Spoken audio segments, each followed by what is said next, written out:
Zita rangu Munei Hove.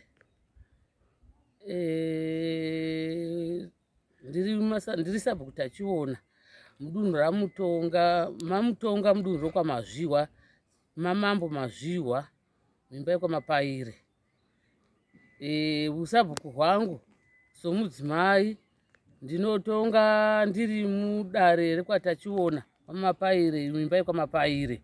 Usabhuku uhu ndinotungamira ndakamiririra baba vane vasipo vari kubasa zvavo kumushando kuZvishavane kumaini. Saka ndine 15 years ndichishanda navanhu ndichivatungamirira vanoda kuyananiswa. Handiyananise ndiri ndoga, ndina vamwe vechidzimai vari mukomiti yangu tiri 7 navarume 2 vandioshanda navo sedare raSabhuku. Nyaya dzinenge dzichimhangarwavo, zvichemo zvinenge zvina vanhuvo kana vaita nzara ndichivaendesavo kwakansela kana kumadzishe kuti tine hama dzimwe dzashayiwa chokudya, handirege vanhu vachifa nezhara. Kana ndiinazvo ndinofanirawo ndakapa tushoma twandinenge ndiinato. Saizvozvo kana pane vapesana nyaya dzikuduku dzimwe dzinogonavo kuperera muSabhuku level tinongopedza toyananisa. Kana dzakati kurewo dzinoda zvidanho zvepamusoro topfuudzira kwaMuchinda. Kana dzinenge dzagonawo kuperera mumaoko edu, asi zhinji dzimwe dzakaita duku tinongopedza toyananisa. Vanhu vodohwisisana ipapo vodanirana ruregerero. Kana zviri zvinoda zviri zvinyogwa zvinenge zvichida kuindavo kunana kansela, tinenge tichifamba negurupu redu iroro tichinonyoresa zvine zvichidiwawo. Kana tichisangana zvirongwa zvebhuku semusha tichiunganidza zvimwe zvine zvichidiwa, tinongoita tiri pamwe chete ndiri pamusoro pavo. Mati imimi muri kufana makabatira baba. Baba vanonzi ani zita ravo? Baba vanoitwa Rubeni Hove. Maane makore 15 muchitungamira musha. Ndichitungamira uSabhuku kwete musha. Amusha ndava ne38 years ndakatungamira musha. Asi uSabhuku ndine 15 years ndakaubata semudzimai. Musha wenyu saSabhuku une dzimba ngani dzevanhu vakaroora? Dzimba dzavanhu vakaroora dziri mubhuku rangu dzinoita idzo 52. Musha dzinongwanza vokusangamwa nadzo mumisha ndedzekudyisirana munda zvipfuyowo kana kugwa, kana vanhu vakangokona kuhwisisanawo pakutaudzana. Mukadzi unogona kusunga nhundu wobuda mumusha woenda pakadero wopoterawo kuti ndiyananisirewo nemudzimai wangu takapesana panoti. Kana kuti zvipfuwo vana vakarisa, kana kuti imbwa ikaruma chipfuwo choumwe uya wokumbirawo ruregerero akapotera nedare raSabhuku.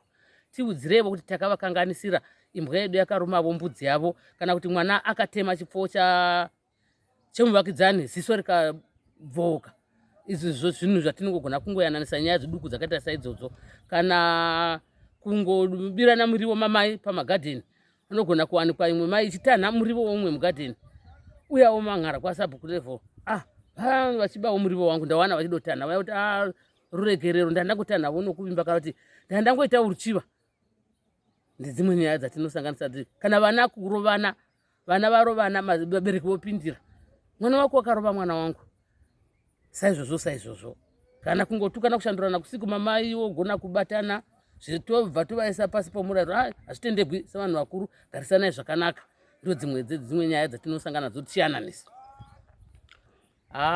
Handisati ndashangana nadzo nokuti mudare rangu iri tiri 7 muna vamwe vechirume varimo vakuru vatinenge tichitonga navo. Handitongi ndiri ndoga, asi kubva zvandatanga kutonga handina vanombondondishora. Ndinosangana navo varipo 7 pamutambe pawadhi apa vechidzimai. Patinenge tiri kumusangano kuwadhi ku17 tiri 7 maSabhuku echikadzi. Tinovakurudzira kuti chigaro hachizi chinohlisa. Chigaro kubatana vamwe. Chigaro hausi humbimbindonga wokuti ningotonga ndirini. Kana chigaro hakusi kudzvanyirira kuti chero munhu akauya aine nyaya yake wototi uya wabuya ndiye wanaka. Hai, chigaro kutaurirana. Chigaro kuhwisisana navamwe munharaunda. Chigaro kuteerera mashoko ohoyo nohoyo muchionesana. Chigaro hakuzi kureva kuti iwe kana waita chigaro ndiwe une simba rokungoti zvose zvakanaka kana zvose zvakaipa. Hai, hachiremi chigaro, nokuti chigaro kupana pfungwa navamwe vaunenge unavo mukomiti yebhuku, saka hachigoni kuti kuchikuremere, hachingahlisi. Yambiro yandinopa kuvatungamiri kuti vasiyane nehuori ndeyekuti kana waenda pachigaro, iva netsitsi navamwe vako vawakatungamira, iva nerudo navo. Ukangoita rudo netsitsi navo nokuda kubata navo usingabati woga, haugoni kuti uite huori, nokuti ukaita tsitsi uchaona dambudziko royo, uchaona kushayiwa kwoyo. Ukaita rudo uchaona vose vakafanana newe vari vako. Saka semhuri imwe chete ukangozvitora kuti ndevedu tose, tiri pamwe chete, haugoni kuti uite huori. Huori hunozokonzereswa nemwoyo wakaipa, kushayiwa rudo nehanya navamwe vako panharaunda. Ndo zvinopa kuti uite huori, nekuti unewo zvivunganidzira hwakuti zvingova zvako iwe woga, vaya vamwe vachishayiwa kana kuti vachitambura. Asi ukangova nerudo, ukangova nemwoyo wokuzvipira basa, kungozvipira kuti basa iri zvariri pandiri harive rakanaka, rinokudziwa navaya vandakatungamirira, ndichivaitira rudo, ndichivanzwirawo tsitsi, ndichivatora semhuri, ndisingavatsauri. Ndo zvinopa kuti usamboita huori. Tinoshanda pedo napedo nokuda kwokuti pane nguva yatinomboungana sokutungamiriri tichiita kurukura zvedunhu.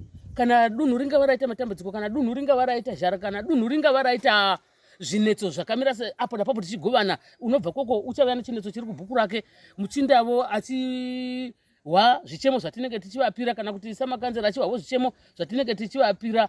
Tinoshandidzana saizvozvo nokugamuchidzana matambudziko awira kunororo dunhu kana kunororo sabhuku kana kuti kunowoyo muchinda. Tosanganisa matambudziko edu, tomaweya pamwe chete, toona kuti rinofanirwa kutanga kuti ribetse gwende ripi. Ndo mashandiro atinobata tichiita.